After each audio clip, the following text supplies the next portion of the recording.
So research methods for year 2. This is just looking at the content that we have learned in year 13. You have your year 1, year 12 psychology research methods in other videos to refresh your memory. So what do you need to know, or what did you have to add to research methods for year 2? So we need to know about reliability and validity, the different features of a science, ways in which we report our investigations, content analysis and case studies, probability and significance, factors that affect our choice of statistical tests, and when we would use the different tests. So reliability. Reliability is a measure of consistency, so how consistent something is. We can have internal reliability, so that's the extent to which something is consistent within itself. So are all the questions on a questionnaire measuring the same thing? So if I was designing a questionnaire on happiness, all of my questions should be asking about happiness. External reliability is the consistency over a period of time. So participants should get similar or the same scores on different occasions on the same test. So if I gave my participants their questionnaire on happiness, hopefully they would score a very similar score on the first time they took the questionnaire and then on the second time they took the questionnaire. So how do I test reliability? So a way of assessing the external reliability is to do something called the test-retest method. This is when a person, the participant, is given the questionnaire, interview or test on one occasion, and then they're given the same questionnaire, interview or test at a different date, so i.e. a week later. And there should be a close correlation. Okay, it's carried out using a correlation coefficient, and if you get a correlation coefficient of plus 0.8, then you have a reliable method. Assessing the reliability between two observers, you would use inter-rater reliability. So this is where two observers would observe behaviour, and it is calculated by dividing the total number of agreements by the total number of observation, and again it should be at least plus 0.8 for you to have a reliable observation. So what do we do if we find that we don't have a reliable method? There's different ways in which we can improve our reliability. So with questionnaires, if the questionnaire generates a low test-retest reliability, some questions might either need to be removed or rewritten so they're less ambiguous. So you will amend your questionnaire to get a more reliable questionnaire. Interviews, generally the best way to improve the reliability of an interview is to use the same interviewer every time. If that isn't possible, the interviewers need to be trained before they carry out the interviews and have a strict interview schedule so that they avoid questions that are ambiguous or leading. In experiments, you should use standardised procedures to make sure the participants have the same procedure, same instructions, the same room, the same experimenter, so that it reduces any confounding variables, extraneous variables. Observations. The behavioural categories should be measurable. So remember, behavioural categories is how we reduce the complex behaviour into small observable information. So if we were looking at aggression, we might break it down into shouting, kicking, punching, swearing, and the categories shouldn't overlap at all. So if I was having hitting and punching, they might overlap, and if possible, all behaviours should be included in your behavioural categories. So validity then. Validity is the measure of accuracy. Internal validity is if the research is measuring what it was meant to measure. External is the extent to which the results can be generalised to other situations or other people. So for example, ecological validity to the setting outside of the experiment, population validity to other people, temporal validity, it can be applied to different time periods. So how do we test validity? You need to know about face validity. So this is just simply asking yourself, does it look like it's measuring what it's meant to measure? Are the questions related to the topic? So if I was designing my question now on happiness, does it look like all my questions are asking about happiness?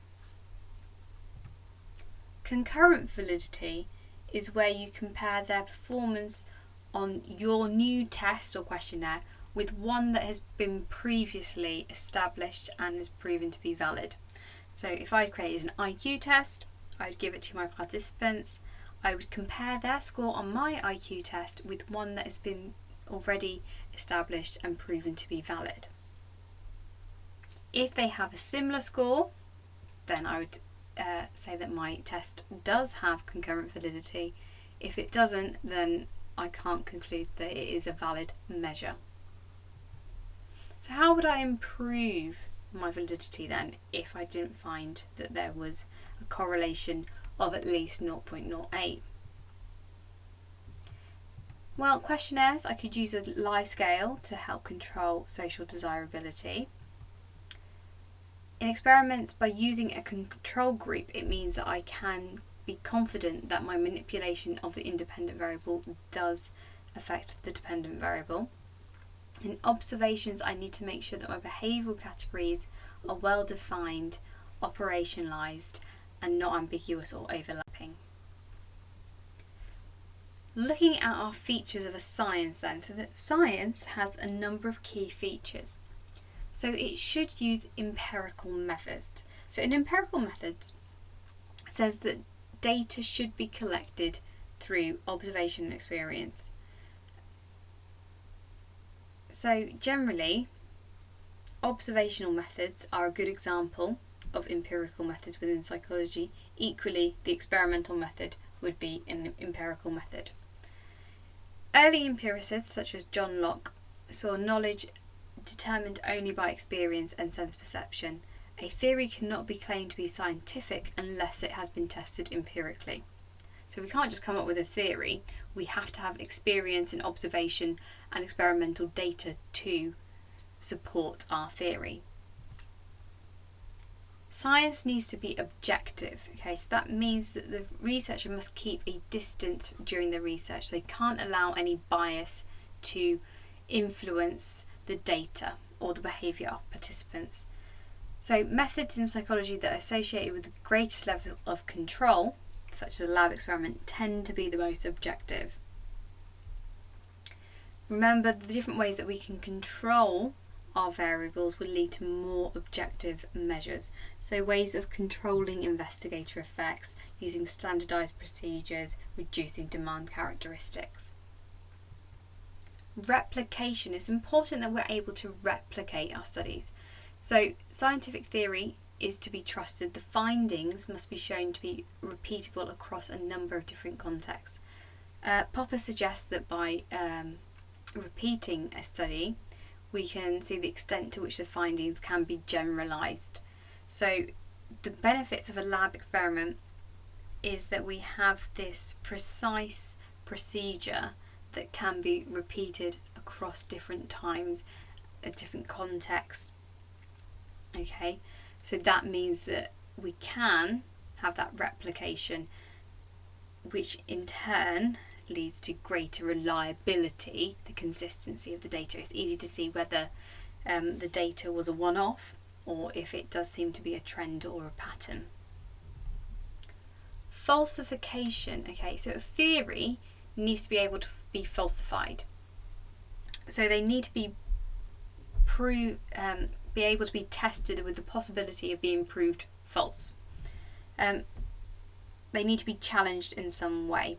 So Popper says there's a difference between actual theories that can be challenged and the idea of pseudoscience, so ones that can't be falsified. So that even within a scientific principle, and it's been successfully and repeatedly tested, it's not necessarily true.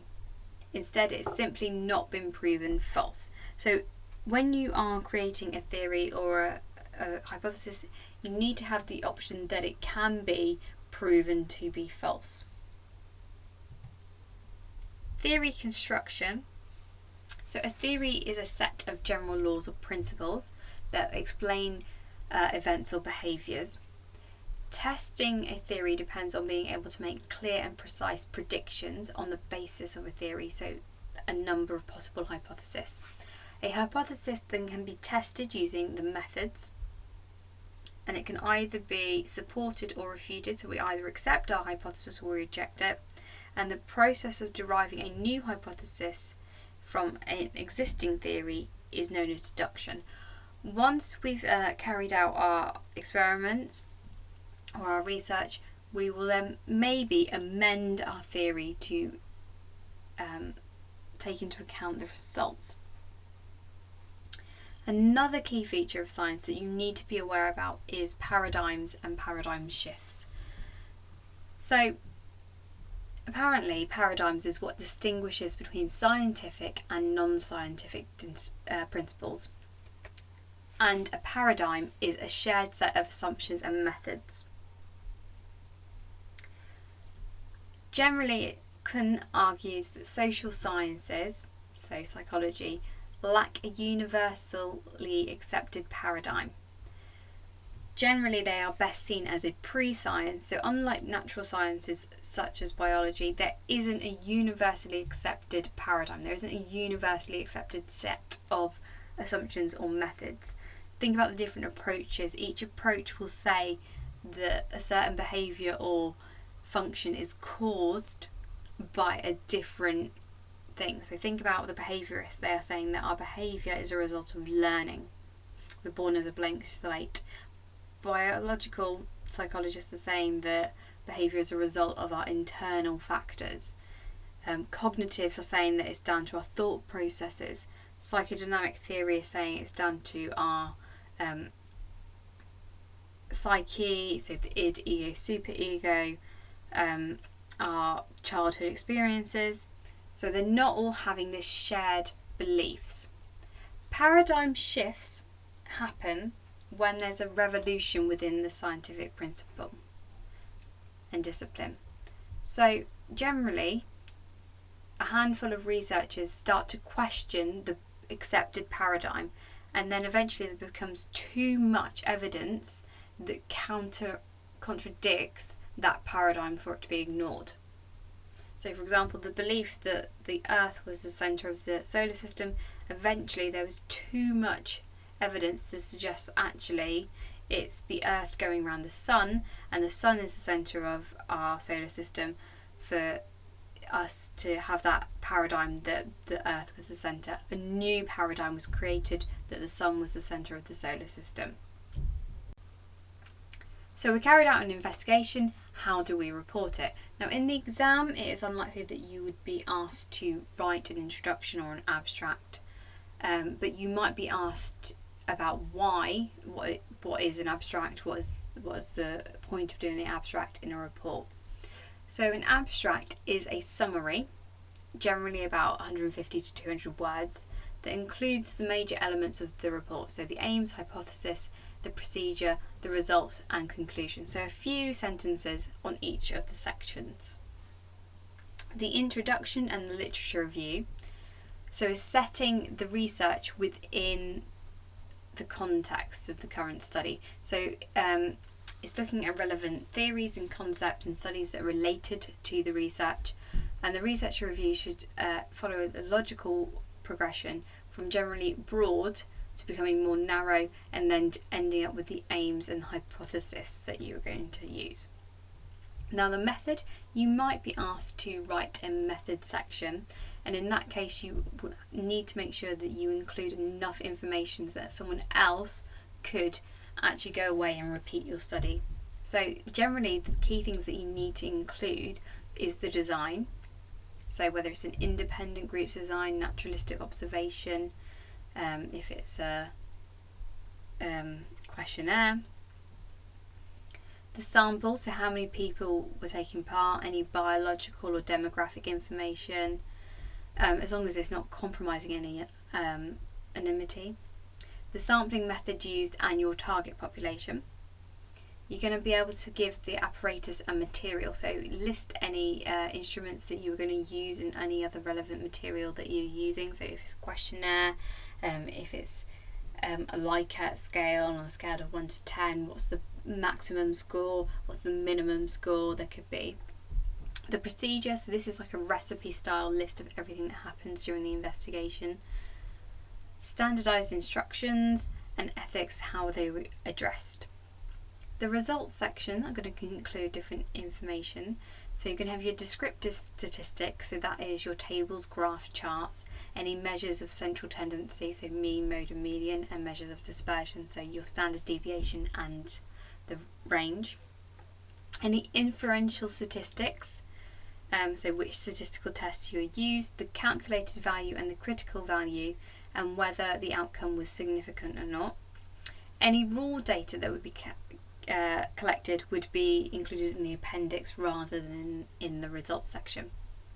The discussion is the summary of your research. Okay, so rather than having it in statistical form, you're summarising it in verbal formation.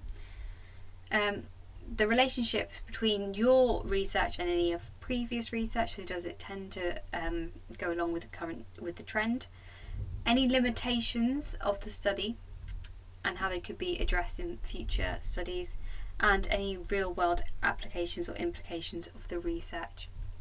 The reference section includes any journal, articles, books, websites that you have used during your literature review.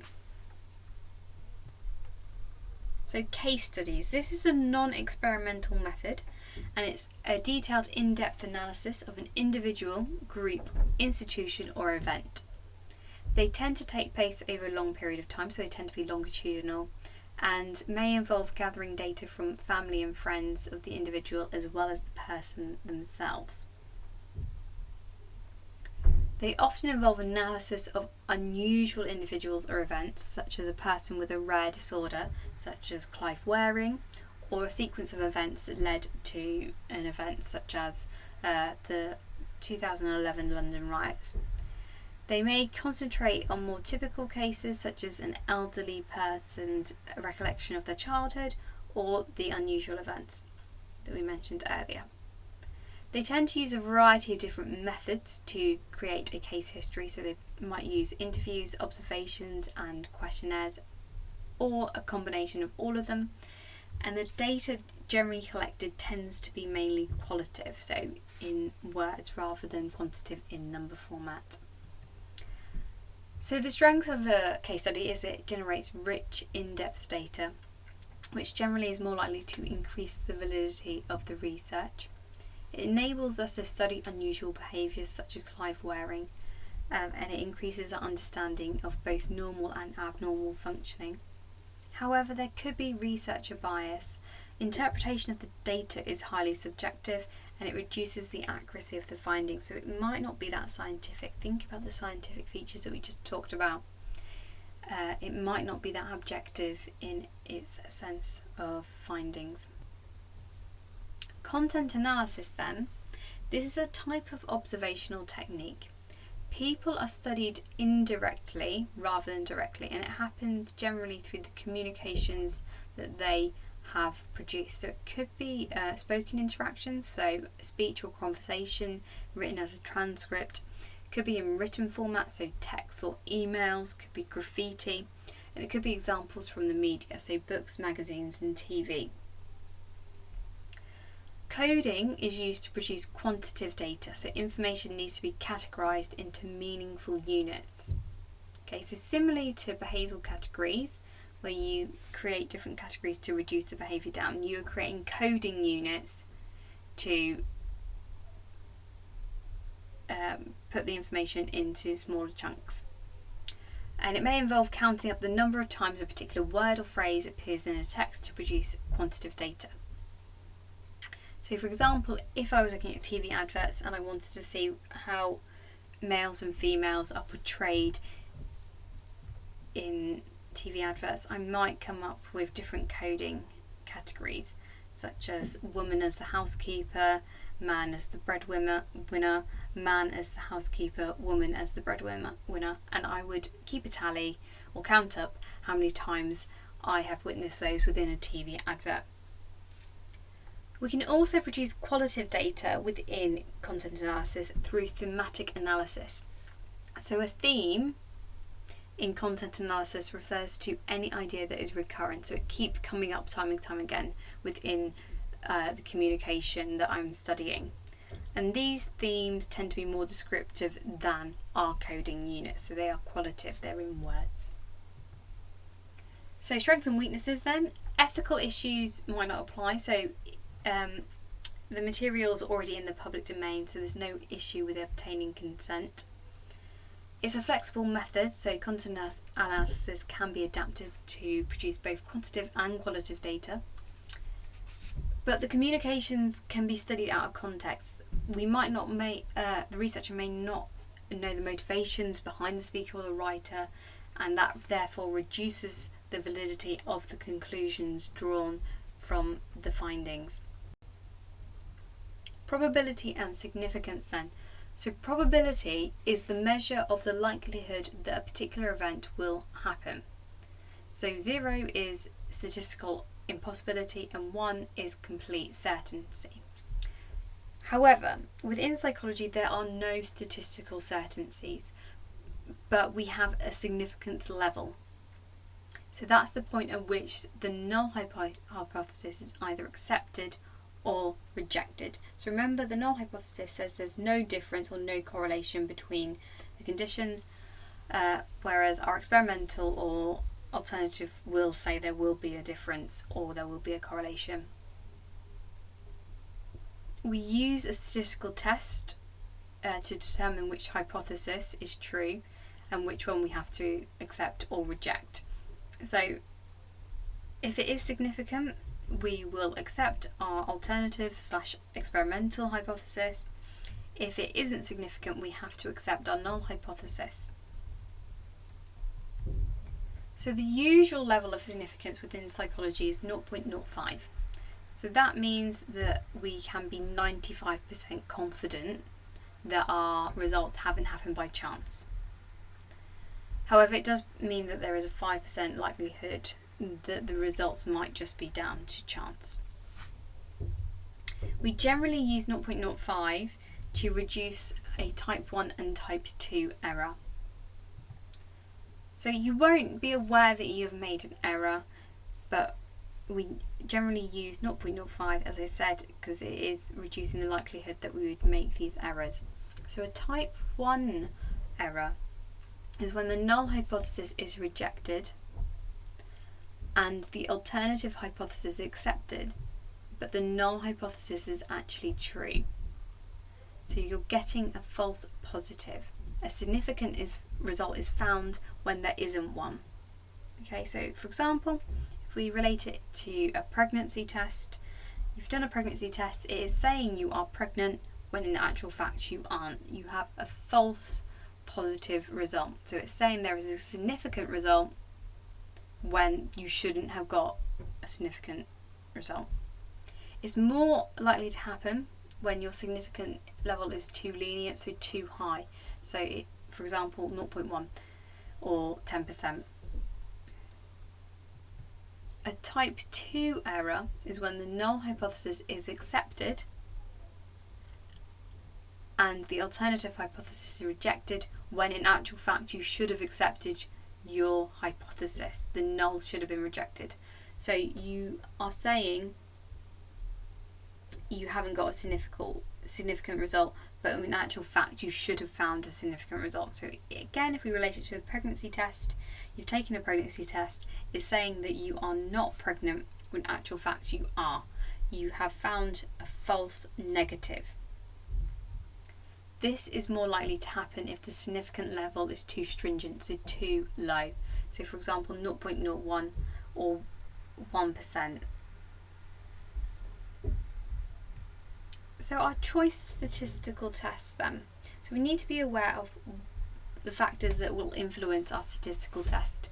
So we need to be aware of, is the test a test of difference or a test of association? is it an experimental, so what is the experimental design? So is it a repeated measures and matched pairs design, so that would be a related data, or unrelated data, so independent groups? And what is the level of measurement? So is it ordinal, nominal, or interval? So use this grid to help you. So for example, with a chi-squared, we know that it's a test of difference, or it could be a test of association. We have an unrelated design, so it's an independent groups design, and the data is nominal. So in the exam, you shouldn't be asked to actually carry out these tests. The only test that you should be asked to carry out is the sign test, but you might be asked about why a researcher decided to use the Wilcoxon test, and in that case you'd say it was because the hypothesis was a test of difference. They used related design, so it was repeated measures or matched pairs design, and the data was ordinal. Or you might have a scenario and you have to work out which test the psychologist would use, so therefore you would try and work out, you'd ask yourself those questions. You'd ask yourself, is it a test of difference or is it an association? What type of data have I got? What is my level of measurement? And what type of design have I got? Now, the ones at the bottom in blue are parametric tests. So the criteria for that is the data is at least interval, the scores are normally distributed, so there's no skewed distribution, so they should look like a bell curve, and the variance between the samples are similar. Okay, so that means that the standard deviation and the range for both conditions are quite similar. You haven't got a large spread. So when to use the test, so for Wilcoxon it's a test of difference, it's a related design, it's ordinal data, and the calculated value needs to be equal to or less than the critical value. You should have underneath your your critical value table if it needs to be equal to or less than or equal to or more than, but just in case, learn this for me. Mann-Whitney U is a test of difference. It's an unrelated data, so independent groups design, and ordinal. The calculated value needs to be equal to or less than. The unrelated t-test is a test of difference. It's unrelated, interval data, and the equal value needs to be the calculated value needs to be equal to or greater than. Related t-test, test of difference, related data, interval data, and again the calculated value needs to be equal to or greater than. Spearman's rho is a correlation, related data, ordinal, and again it needs to be equal to or greater than. Pearson's R is a correlation, related data, interval data, and the calculated value needs to be equal to or greater than the critical value. Chi-squared is either a test of difference or a test of association. An independent groups design is used, so it's unrelated data. We have nominal data, so in categories, and the calculated value needs to be equal to or greater than. The sign test is a test of difference. It's related data, so matched pairs or repeated measures. It's nominal data, and the calculated value needs to be equal to or less than. If you are struggling to remember whether the calculated value needs to be equal to and greater or equal to than less than, use the rule of if the test has got an R in its name, it needs to be greater. Okay, so unrelated t-test has an R in it, it needs to be greater. Related needs to be greater. Spearman's rho has got an R in it, needs to be greater.